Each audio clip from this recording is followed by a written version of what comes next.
வீடு கிட்டேயோ தோட்டத்துலேயோ எங்கேயாவது மண் இருக்கிற இடத்துல இந்த செடியை பார்த்தா இது வந்து தரையோடு அப்படியே போகும். மூக்கரட்டை கீரையுடைய அதே எஃபெக்ட் தான். இதுக்கு கொஞ்சம் பேர் சாணக்கீரை. ஆனால் ரொம்ப ருசியாக இருக்கும். தைரியமாக எடுத்து நல்லா சமைச்சு சாப்பிட்லாம். நான் சமைச்சு சாப்பிட்ருக்குறேன் இதை. இது வந்து சுகருக்குள்ள செடின்னு சொல்லுவாங்க. இது வந்து சுகர் குறையுமா தெரியாது, ஆனால் அந்த உள்ள உறுப்புகள் வந்து டேமேஜ் ஆகாமல் இது வந்து ஹெல்ப் பண்ணணுன்னு ஒருத்தர் சொன்னாங்க.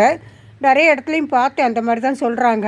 நான் அந்த தளிரை வந்து கொஞ்சம் கிள்ளிட்டு எடுத்துகிட்டு அதுக்கப்புறம் இந்த இலையை எடுத்து சாப்பிடுவேன்.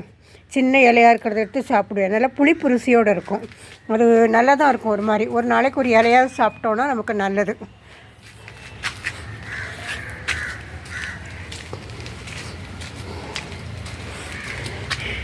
அழுகின தக்காளியோ வீட்டில் வேண்டான்னு நினைக்கிறதோ, நீங்கள் தக்காளிகளை வந்து சும்மா ஒரு சின்ன தொட்டியில் மண் போட்டு வைங்க. செடி சீக்கிரமாக முளைச்சிரும்.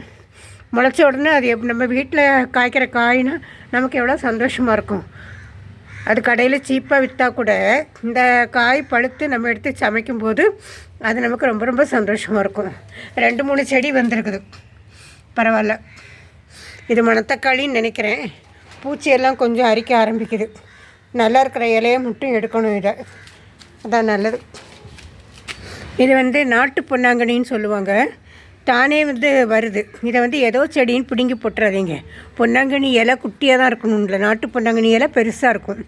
கொஞ்சம் நல்ல பெரிய இலையாக வந்த உடனே அதை எடுத்து நீங்கள் சமைக்க எடுத்துக்கிடுங்க. ரொம்ப ரொம்ப ருசியாக இருக்கும் இந்த கீரை.